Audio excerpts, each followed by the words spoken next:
Naranasan mo na bang parang laging pagod ang isipan mo? Malabo, madaling madistract o makakalimutin? Nahihirapan ka bang mag-focus ng malalim kahit 10 minuto lang, kahit anong pilit mo? Maaaring umupo ka sa harap ng computer na may malinaw na layunin, pero makalipas lang ng 5 minuto, napapansin mong nag-i-scroll ka na sa TikTok o nagbabasa ng kung ano-anong balita. Nagtataka kung bakit parang mahina at lutang ang utak mo. Kung pamilyar ito sa'yo, hindi ka nag-iisa. Isa itong karaniwang sintomas ng isipang puno na kulang sa ensayo at laging nilalabanan ang walang katapusang distractions. Pero may magandang balita tulad ng mga kalamnan. Maaaring sanayin ang utak para tumalas, tumibay at mas tumutok. Sa video na ito, matutuklasan mo ang 7 praktikal na mental workouts na dinisenyo para pahusayin ang iyong memorya at pagtutok. Ang mga teknik na ito ay nakaugat sa isang walang kupas na pundasyon, Stoicism, isang sinaunang pilosopiya na naging gabay ng mga emperador, mandirigma, alipin at pilosopo sa gitna ng pagsubok sa pamamagitan ng paghubog ng panloob na lakas. Isang pilosopiyang walang arte, walang sisihan, may isang pangunahing prinsipyo lang. Pagtagumpayan mo ang sarili mo, tagumpay ang buhay mo. Kung ia-apply mo ang ganitong mindset sa pagsasanay ng iyong isipan, hindi ka lang magiging mas maalalahanin o mas makapagtutok, magiging matatag ka. Simulan na natin. Magsulat na parang si Marcus Aurelius. Ang pagsusulat ay hindi lamang para sa mga may aklat o may social media. Isa itong kasangkapan upang pamahalaan ang iyong panloob na mundo. Tulad ng hindi mo mahahanap ang isang file sa computer na puno ng kalat at hindi organisadong mga folder, hindi rin makapag-focus ang iyong isipan kapag ang mga iniisip mo ay nagsisiksikan at nagtutunggali sa atensyon mo. Inilalabas ng pagsusulat ang kalat sa isipan at inilalagay ito sa papel, kung saan mo, ganito makikita, may sasaayos at higit sa lahat, maaari mo nang pakawalan. Kapag isinusulat mo kung ano ang bumabagabag sa iyo, inililipat mo ito mula sa panandaliang alaala kung saan inuubos nito ang iyong focus patungo sa isang panlabas na imbakan na nagpapaluwag sa iyong isip. Parang kapag nagsasara ka ng mga background apps sa iyong telepono para ito'y gumana ng mas mabilis. Matagal na itong naunawaan ng mga Stoic. Baka hindi man nila ginamit ang mga salitang executive function o cognitive load. Pero alam nila, kung hindi mo lilinawin ang iyong mga iniisip ang siyang magkokontrol sa iyo. Ang pagsusulat ay isang gawa ng sariling pamumuno. Araw-araw nagsusulat si Marcus Aurelius, hindi para sa iba, kundi upang manatiling nakatapak sa lupa sa kabila ng bigat ng pagiging emperador. Hindi siya sumusulat para maalala, sumusulat siya para makalaya. At marahil, iyon ang pinakamahalaga. Kaya, heto ang isang simpleng gawi na maaring baguhin kung paano gumagana ang iyong isipan. Tuwing umaga, bago mo buksan ang iyong telepono, magtakda ng timer para sa 5 hanggang 10 minuto at magsulat. Umupo, kunin ang panulat. Hindi kailangang maganda o tama sa gramatika. Isulat mo lang kung ano ang nasa isip mo, kahit pa simple. Medyo pagod ako. Masyado akong kumain kagabi. Kailangan ko nang simulan ang proyektong yon, pero wala pa ako sa wisyo. Hindi katalinuhan ang layunin, kundi kalinawan.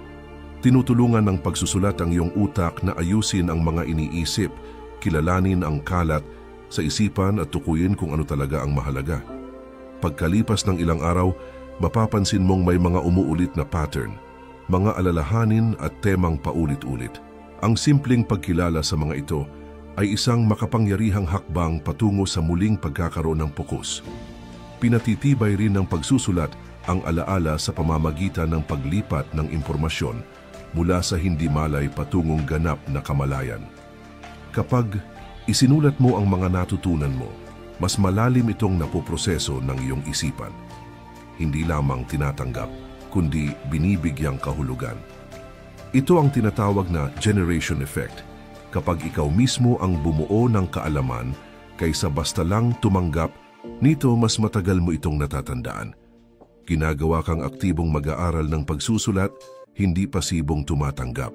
Isipin mo si Blaise Pascal, na madalas isinusulat ang kanyang mga pagdududa at pagmumuni-muni, hindi para sa madla, kundi para mas malinaw niyang marinig ang sarili.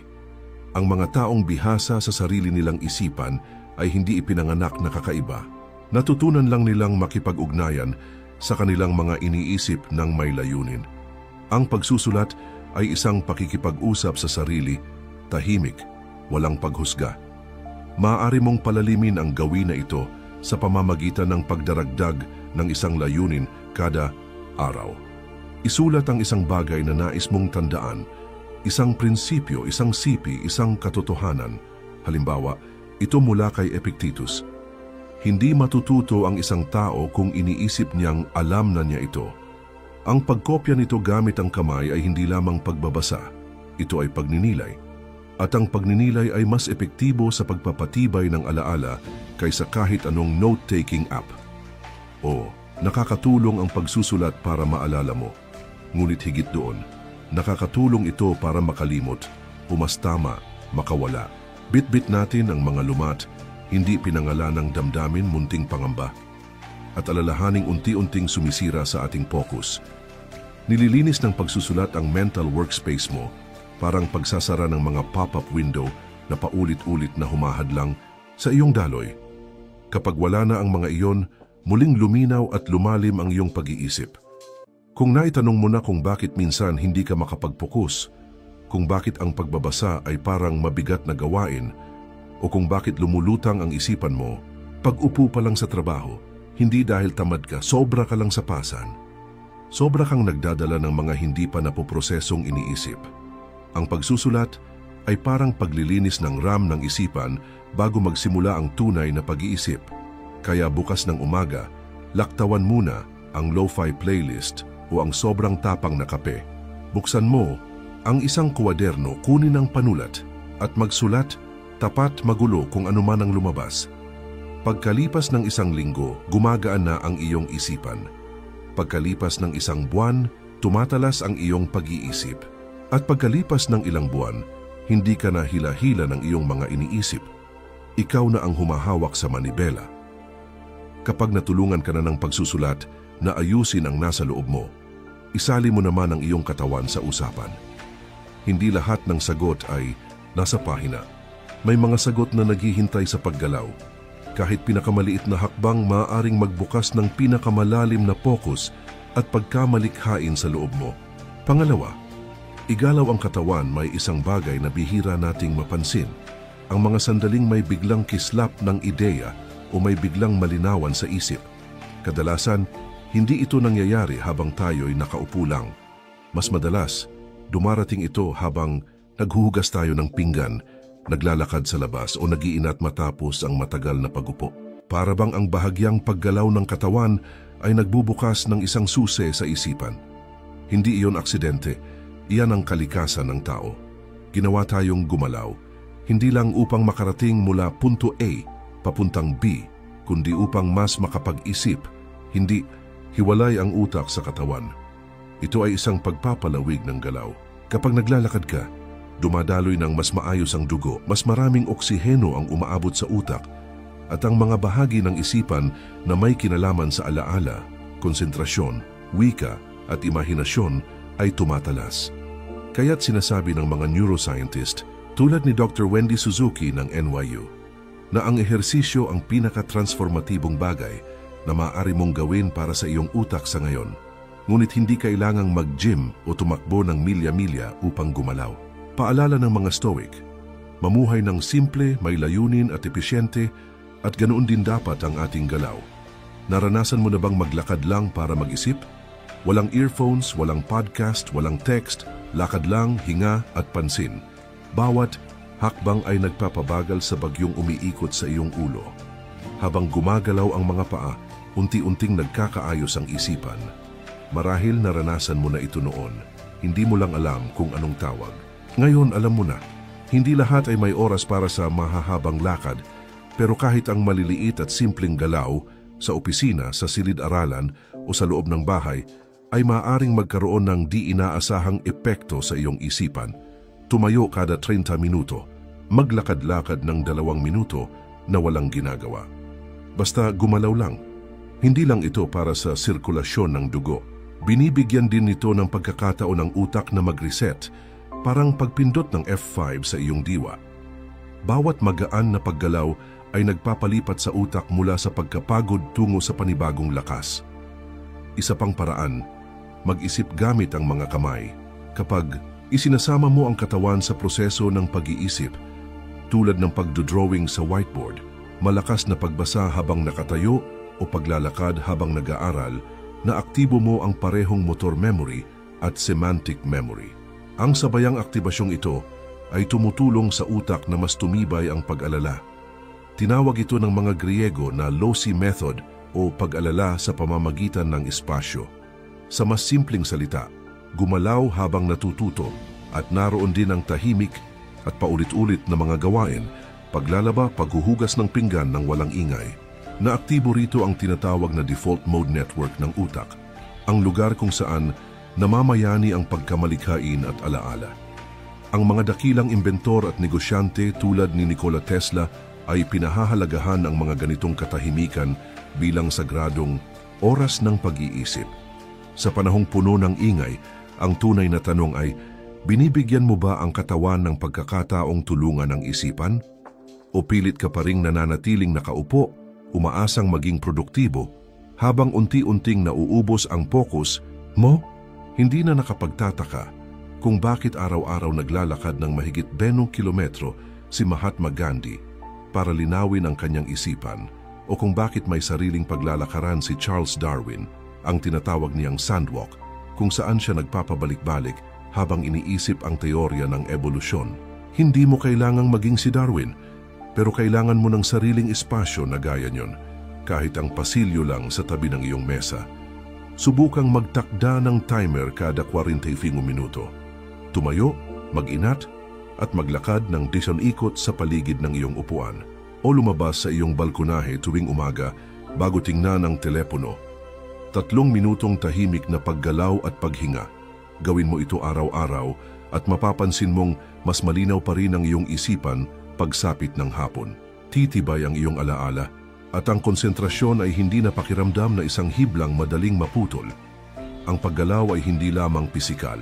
Ito'y pintuang bukas sa kalinawan ng isipan, talas ng damdamin, at utak na marunong makinig sa sarili. At kapag nagising na ang isipan sa pamamagitan ng galaw, ang susunod na hakbang ay hindi ang dagdagan pa ito ng impormasyon. Ang susunod ay ayusin ito, sapagkat hindi nasusukat ang kapangyarihan ng alaala sa dami ng naitatago, kundi sa kung gaano kahusay nitong alam kung saan ilalagay ang lahat. Kaya, paano mo mas lalalimang maalala, pipiliing may karunungan at mananatiling matatag sa gitna ng kaguluhan. Magpatuloy tayong maglakad patungo sa pamamaraang ginamit ng mga Stoic sa loob ng maraming siglo, malinaw at may estrukturang alaala. Pangatlo, ang Stoic na mapa ng alaala hindi nilikha ang utak ng tao upang magsilbing imbakan ng datos na gaya ng USB drive. Mas kahalintulad ito sa isang hardin. Anumang hindi maingat na itinanim at inalagaan gamit ang pag-unawa ay malalanta o maglalaho. Gayunman, marami sa atin ang pilit pa ring mag-memorize na parang makina, paulit-ulit, walang saysay, inuulit ang mga bullet point na walang kahulugan, umaasang tatanggapin ito ng utak kahit papaano. Ngunit anong nangyayari kapag ito na ang pinakamahalaga? Naglalaho ang kaalaman na para bang hindi ito kailanman naroon. Ang alaala ay hindi tungkol sa pagbubunton ng mga impormasyon. Gaya ng sinasabi ng mga Stoic, ang pag-alala ay isang sinadyang kilos ng ugnayan. Bawat ideya ay kailangang mailagay sa tamang lugar na uugnay sa karanasan at sa sariling mga pagpapahalaga. Hindi ito tungkol sa dami ng binabasa, kundi sa lalim ng pag-unawa. Hanggang ang natutunan mo ay maging bahagi ng iyong mental DNA, likas sa iyong pag-iisip at automatikong lumilitaw sa iyong mga kilos. Isipin kung gaano mo kabisado ang isang lumang kwento, ngunit ganap mong nakalimutan ang formula na pinag-aralan mo noong nakaraang linggo. Bakit? Dahil ang kwento ay may damdamin, imahe at konteksto. Ang formula ay mga tuyong simbolo lamang. Hindi nag-iimbak ng datos ang utak. Nagtatago ito ng kahulugan. At hindi ito purong teorya. Ipinapakita ng pananaliksik mula sa Stanford University na ang pag-uugnay ng bagong impormasyon sa imahe, emosyon at personal na konteksto ay maaring magpataas ng pangmatagalang alaala ng hanggang 70%. Ang pamamaraang Stoic sa alaala ay hindi nakabase sa pag-uulit lamang. Ito'y nakasalalay sa kakayahang makita ang diwa ng isang bagay at iangkla ito sa sariling karanasan. Isaalang-alang si Ray Dalio, tagapagtatag ng Bridgewater Associates. Bumuo siya ng sistema ng pagpapasya gamit ang mental maps, mga personal na modelo ng pag-iisip na hinubog ng malinaw na prinsipyo at tuloy-tuloy na puna. Hindi siya natututo para lamang sa kaalaman, natututo siya upang kumilos. Iyan din ang daan ng mga Stoic. Ang kaalaman ay hindi totoo hanggat hindi ito naisa sa buhay. Kaya kung madali kang makalimot, huwag mong sisihin ang iyong alaala. Balikan mo ang iyong pamamaraan. Subukan ang teknik na ito. Kapag nakatagpo ka ng bagong ideya, huminto sandali at itanong sa sarili, paano ito nauugnay sa mga alam ko na? Pagkatapos isipin ito bilang isang malinaw na imahe. Iugnay ito sa isang aksyon, damdamin o pamilyar na sitwasyon. Halimbawa, kung pinag-aaralan mo ang tungkol sa mga lever sa physics, isipin mong ginagamit mo ang pala para buhatin ang isang malaking bato sa hardin. Ang larawang iyon ang magsisilbing angkla ng ideya sa iyong pangmatagalang alaala. Napaka-epektibo ng mind maps upang maisakatuparan ito. Sa halip na maglista ng mga datos ng sunod-sunod, iguhit mo sila na parang sanga ng puno. Bawat sanga ay isang konsepto. Bawat maliit na sanga ay imahe, kwento o personal na pananaw. Sa ganitong paraan, hindi ka lang nagkakabisa, inaangkin mo ang kaalaman. Sa sandaling mailagay mo ang isang ideya sa iyong sariling mental map, ito'y nagiging bahagi mo. Parang gulugod na hindi na maihihiwalay sa iyong pagkatao. Tanungin mo ang sarili mo, nag-aaral ba ako para maalala o para magamit? Ang tunay na alaala ay hindi nasusukat sa dami ng naitatago, kundi sa tumpak at epektibong pagbabalik nito kapag kailangan. At mangyayari lang ito kung mag-aaral ka gaya ng isang pilosopo. May layunin, may sistema at may pagninilay. Ang mga taong mahusay umalala ay hindi iyong may pinakamatinding memorya. Sila ang may pinakamahusay na istruktura ng impormasyon. Hindi sila nagbubusog ng isip, nagtatayo sila ng sistema. At iyan ang kaibhan ng passive recall at active recall. Iyan din ang dahilan kung bakit mas naaalala natin ang mga bagay na itinuturo natin kaysa sa mga basta nating binasa. Dahil ang pagtuturo ay pumipilit sa ating utak na isayos ang kaalaman ng malinaw, lohikal at madaling maipaliwanag. Magsimula sa isang paksa na iyong pinag-aaralan. Gumawa ng mind map. Pagkatapos, ipaliwanag ito gamit ang sarili mong mga salita, gamit ang mga imahe, personal na halimbawa at mga tanong na mapanlikha. Sa susunod na kailangan mo ito, babalik ito sa iyo na parang pamilyar na daan pauwi. Ito ay hindi basta-bastang teknik. Ito ang pundasyon ng isang organisadong sistema ng pag-iisip, ang mismong tinatawag ng mga Stoic na hegemonikon, ang sentro ng isip, dahilan at kalooban. Hindi aksidente na ito ang turing nila bilang haligi ng isang rasyonal at pinamumunuan sa sariling buhay. At gaya ng kahit anong sentro ng pamumuno, ito'y kailangang sanayin at planuhing mabuti. Hindi ito maaring maging kalat-kalat na tumpok ng walang saysay na kaisipan. Ngunit upang gumana ito, hindi sapat ang estruktura lamang. Kailangan mo ng isang tagabantay. Araw-araw, binabaha ang iyong isipan ng balita, pagkabahala, paghahambing, at paghusga. Kung walang nakatayo sa pintuan ng iyong diwa upang piliin kung ano ang papapasukin at ano ang dapat hadlangan, kahit ang pinakamalakas na kuta ay maaaring wasakin mula sa loob. Diyan nagsisimula ang papel ng mental gatekeeper. Pang-apat, ang panloob na bantayan minsan ang kalat sa isip ay hindi nanggagaling sa sobrang dami ng ginagawa, kundi sa pagpapasok ng sobrang dami ng walang tagabantay.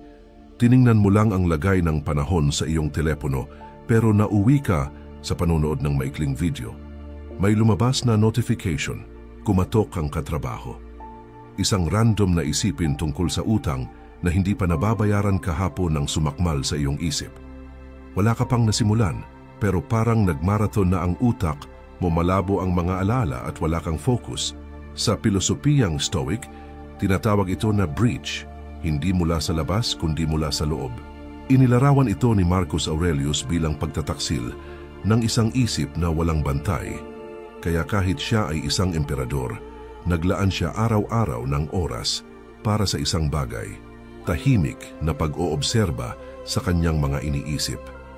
Ang pagiging tagabantay ng iyong isip ay hindi isang malabong konsepto. Ito ay isang kasanayan, gaya ng pag-aaral magbaybay o magbuhat ng weights. At ang simula ay nakakagulat na simple. Umupo ng tahimik ng 5 minuto araw-araw at pagmasdan ng iyong hininga. Hindi ito relihiyosong meditasyon. Ito ay pagsasanay ng kamalayan.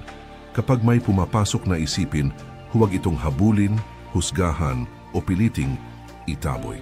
Kilalanin lang ito. Ito ay pagkabalisa o iyan ay kuryosidad at marahang bumalik sa iyong hininga.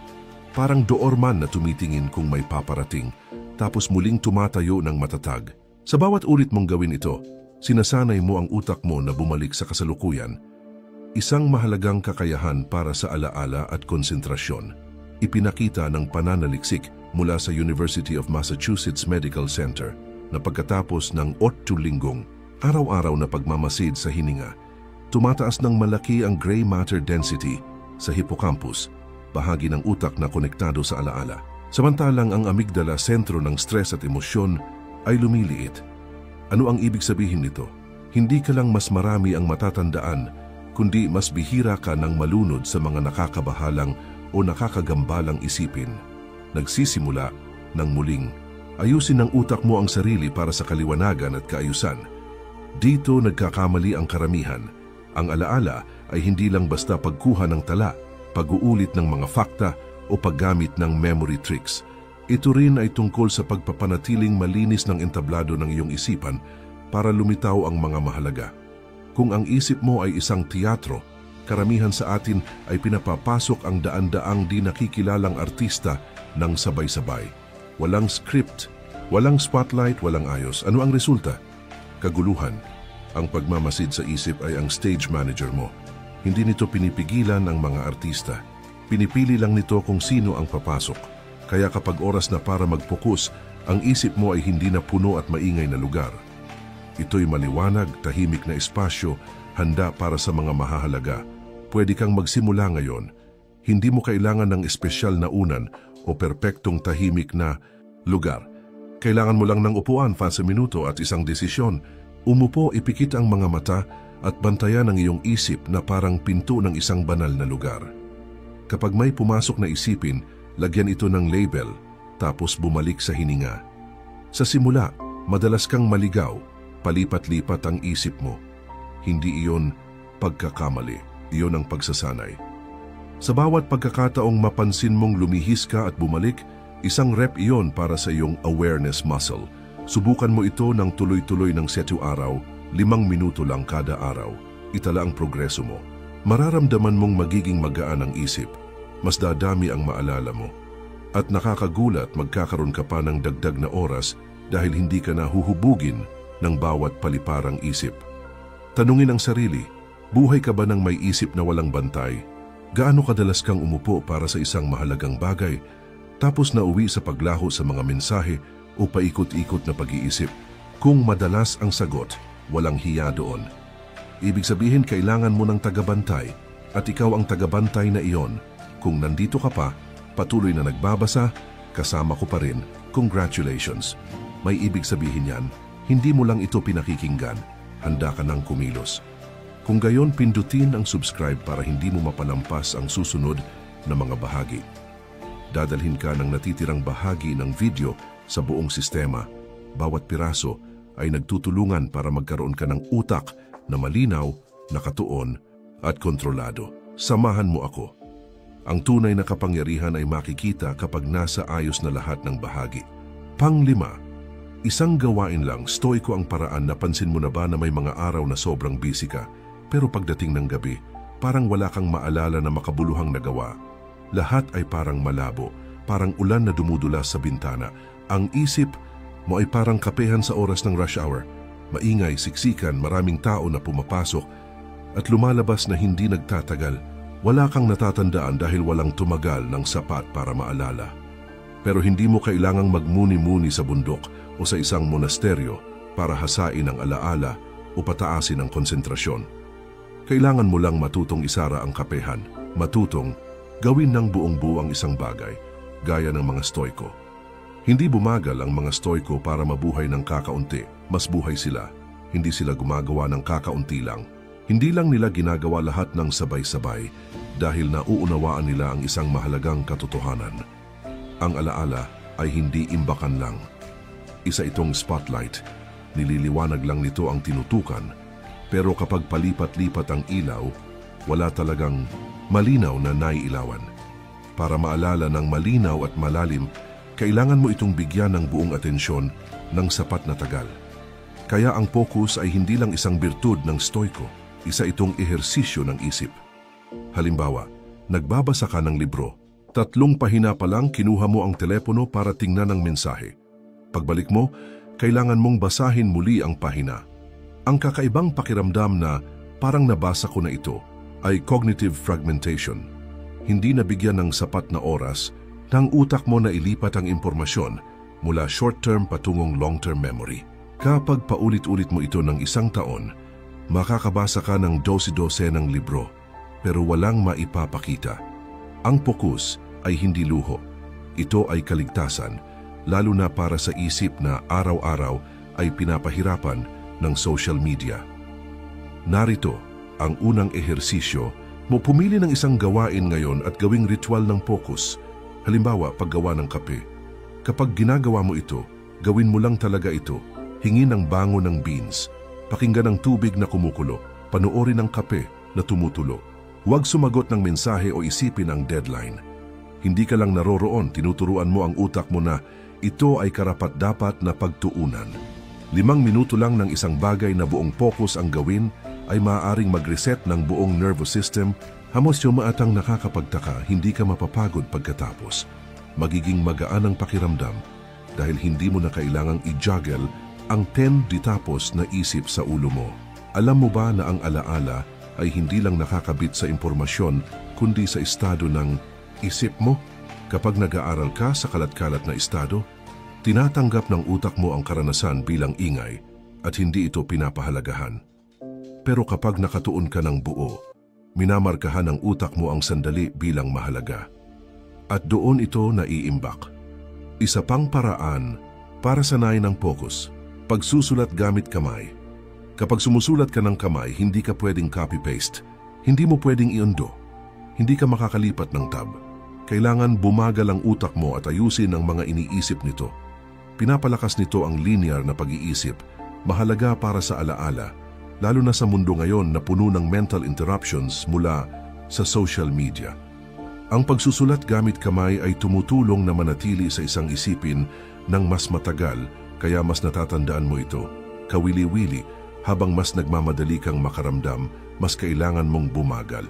Habang mas nagmamadali ang buhay, mas mahalagang mag-unplug at magtuon dahil dito mo lang matatamo ang mahalaga. Ang focus ay hindi pumipigil sa alaala. Ito ang susi para ma-unlock ito. At ito ang pinakamahalagang bahagi. Kapag nanatili kang nakatuon ng sapat na tagal, hindi ka lang nakaintindi sa ibabaw. Nauunawaan mo ang istruktura sa ilalim. Ganitong uri ng pag-unawa, hindi mo kailanman nakakalimutan. Biologically, may bahagi ang utak mo na tinatawag na prefrontal cortex. Ito ang kumukontrol sa focus at paggawa ng desisyon. Kapag sinanay mo ang focus, pinapalakas mo ang bahaging ito. Ipinakita ng neuroscience na tense hanggang 15 minuto lang ng malalim na focus araw-araw ay maaaring magpabuti ng malaki sa alaala at proseso sa loob ng ilang linggo. Hindi ito teorya, ito ay ebolusyon. Kaya, paano mo gustong mabuhay? Parang palaso na umiikot sa hangin o bilang tagapangalaga ng iyong atensyon? Pumili ng isang gawain ngayon, pagsifold ng labada, pagluluto, pagbabasa ng isang pahina, at gawin ito na parang wala ng ibang mahalaga. Magugulat ka kung gaano kaliwanag ang isip mo pagkatapos. Ang magandang alaala, ay hindi nagsisimula sa mga teknik sa pagmememorya. Nagsisimula ito sa pagbibigay sa utak mo ng pagkakataong panatilihin ang mahalaga. Sa kalaunan, hindi nagugustuhing manahimik ang pag-unawa sa loob mo. Gusto nitong lumabas, gusto nitong maipaliwanag, maibahagi. At sa sandaling subukan mong ipaliwanag, ang isang bagay na sa tingin mo ay naintindihan mo, sisindi ang isip mo. Lumulutang ang mga ideya, gumagawa ka ng koneksyon. Kung ang focus ay ang paghawak, ang pagtuturo naman ay ang pag-lock dito. Ang pinakamahusay na paraan para maalala ang isang bagay ay ipasa ito sa iba. Tuloy tayo sa susunod na bahagi, pang-anim magturo. Para matandaan kapag binasa mo lang o narinig ang isang bagay, madali itong makalimutan sa loob lang ng ilang oras. Pero kapag napilitan kang ipaliwanag ito sa iba, dumikit ito ng malalim na hindi mo na mabitawan. Parang bumulong ang utak mo, mahalaga ito, hawakan mo. Ang problema, karamihan sa atin ay parang mga funnel lang. Pumapasok ang impormasyon tapos dumadaloy lang palabas. Walang pagninilay, walang pagproseso. Kaya kahit na maraming binabasa, pinapakinggan at pinag-aaralan, pagdating ng oras na kailangan mong alalahanin, parang wala kang maalala. Sabi ng isang matandang kapitbahay, ang batang lalaki ko, naaalala lahat ng natutunan niya kasi palagi siyang umuuwi at kinukwento ito sa kanyang lola. Ang matanda naman, tahimik lang na parang bato natututo tapos tuluyang nawawala. Malalaman mo kung sino ang mas magaling. Wala ng libro, wala ng siyensya. Pero tama siya, hindi napapanatili ng utak ang kaalaman sa pamamagitan ng passive intake. Nangyayari ito sa pamamagitan ng aktibong pagpapahayag. Kapag nagpapaliwanag ka ng isang bagay, kahit simpleng pagkukwento o pagtuturo lang, napipilitang linawin, ayusin at ipaliwanag mo ito. At ang prosesong iyon ang naglalak sa kaalaman sa long-term memory. Sa loob ng utak mo, ang hippocampus ay parang pansamantalang imbakan. Kapag hindi nakikita ng utak ang dahilan para itago ang isang bagay, itinatapon nito iyon. Pero kapag naaalala mo ang impormasyon gamit ang sariling salita, sa pagsasalita man o pagsusulat, nakakatanggap ang utak ng signal na mahalaga ito. Dito pumapasok ang prefrontal cortex na tumutulong sa hippocampus para ilipat ang impormasyong iyon sa long-term storage. Dito nagiging pangmatagalan ang alaala. Naiintindihan ito ng mga Stoiko pa noong sinaunang panahon, pero hindi nila ito tinawag na teknik sa pag-aaral. Tinawag nila itong mental na pagsasanay. Sabi ni Seneca, habang nagtuturo tayo, natututo tayo. Kapag naipapasa mo lang ang natutunan mo, doon mo ito tunay na nagiging sayo. Hindi ito basta-bastang pagme-memorize. Ito ay isang sinasadyang pagkilos para gawing bahagi ng pagkatao mo ang kaalaman. Isipin ang isang simpleng tanghalian kasama ang mga katrabaho. Kaninang umaga, may nabasa kang nakakatuwang bagay. Kapag naibahagi mo ito habang kumakain, nadodoble o nadadagdagan pa nga ang tsansa mong maalala ito kumpara sa simpleng pagbabasa lang at pagsasara ng libro. At kapag umuwi ka tapos sumulat ka pa ng maikling post sa social media tungkol dito, kahit walang ibang makabasa, malaki pa rin ang nagagawa mo. Tinuturuan mo ang utak mo. Pumili ng isang bagay na natutunan mo ngayon. Mula sa podcast, trabaho o usapan. Sabihin mo ito sa isang tao. Kaibigan, magulang, katrabaho, kahit pusa mo, wala bang kasama, isulat mo sa notebook. Hindi kailangang mahaba, basta malinaw. Pagkalipas ng ilang araw, subukan mo ulit ipaliwanag ito ng hindi tinitingnan ang mga tala. Kung kaya mo, congrats. Nilalak ng utak mo ang kaalaman parang isang pilosopo. Ang astig pa rito, hindi lang pinapalakas ng pagpapaliwanag ang alaala. Pinapatalas din nito ang focus mo. Mas nagiging mapanuri ka sa pakikinig. Hinahanap mo kung ano ang karapat-dapat. Ibahagi, pinipili mo ang mahalagang piraso ng impormasyon na parang nangangalap ng tuyong kahoy sa gubat. 2 beses ang benepisyo. Mas naaalala mo, mas malalim ang focus mo. Marahil iniisip mo, pero ano ba ang ituturo ko? Kaya nga ito gumagana. Hindi mo kailangang maging eksperto. Kailangan mo lang gustong mas maunawaan ng mabuti. Sa bawat pagpapaliwanag, hindi ka nangangaral. Hinuhubog mo ang isip mo at malapit mo nang mapansin ang pagbabago. Mas magiging matalas ang mata mo sa pagbabasa, pakikinig at pagmamasid dahil alam mong kailangan mong ibahagi ito. Kapag namumuhay ka na parang lahat ay posibleng gawing aral, mas nagiging alerto ka, mas tumpak at lumalaban ng parang mandirigma ang alaala mo. Pero eto ang pinakamahalaga. Ano ang mangyayari kapag hindi ka lang nagkukwento, kundi pumapasok ka sa hindi pa kilala? Kapag hindi ka lang natututo mula sa libro o iba, kundi mula sa mga tunay at hilaw na karanasan. Kapag may ginawa kang awkward, bago o nakakatakot, dito tumataas ang utak mo sa pinakamataas na antas. Dito sumasabog ang paglago. At ito ang huling aral na iniwan ng Stoicism. Lumabas sa comfort zone mo. Subukan ang bago araw-araw. Hindi para baguhin ang buhay mo agad-agad, kundi para muling iguhit ang mapa sa loob ng isip mo. Dahil habang mas malayo kang lalakad mula sa pamilyar, mas matalim, mas matalino, at mas buhay ang utak mo. Pangpito, subukan ang bagong bagay. Hindi mo kailangan ng brain training games o memory apps. May isang simpleng paraan, madalas hindi napapansin, para patalasin ang isip. Subukan ang isang bagong bagay araw-araw. Parang napakasimple nito para maging mahalaga. Pero isa ito sa pinakamakapangyarihang gawain para paunlarin ang memorya at focus kapag naintindihan mo kung paano ito gumagana at tuloy-tuloy kang gumagawa nito. Hindi interesado ang Stoic philosophy sa mga matataas na teorya. Ito ay matindi at praktikal. At walang mas praktikal pa kaysa pilitin ang isip mo na lumabas sa autopilot gamit ang maliliit at kakaibang karanasan na pinipilit ang utak na mag-focus. Ang atensyon ng daan papunta sa memorya. Kapag nakilala ng utak mo ang isang bagay bilang pamilyar, nagsisave ito ng enerhiya sa pamamagitan ng pagtulog o pag-ignore. Nag-commute ka papunta trabaho na parang robot at hindi mo maalala kung sino ang bumati sa'yo. Pero kung ngayon umaga iba ang ruta mo o suot mong medyas ay hindi magkapares, gigising ang utak mo.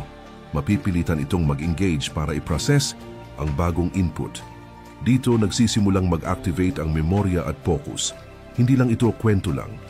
Ang mga pag-aaral sa neuroplasticity, ang kakayahan ng utak na baguhin ang sarili ay nagpapakita na ang pag-expose sa utak sa mga bagong sitwasyon ay nagpapalakas sa hippocampus at prefrontal cortex, dalawang pangunahing bahagi ng utak para sa memorya at atensyon. Tulad ng mga kalamnan, kailangan hamunin ng utak sa tunay na pagsisikap sa buhay, hindi lang sa IQ tests.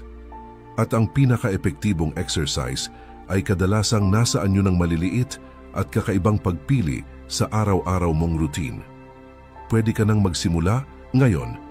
Hindi kailangan ng inspirasyon. Mag-toothbrush gamit ang kamay na hindi dominant. Sumulat ng ilang linya gamit din iyon. Ayusin ang workspace mo. Patayin ang GPS kapag pupunta sa pamilyar na lugar. O tanungin ng isang tao ng bagong tanong sa halip na ikwento ang parehong kwento. Ang maliliit na ito na gawa araw-araw ay pinipilit ang utak mong maging alerto.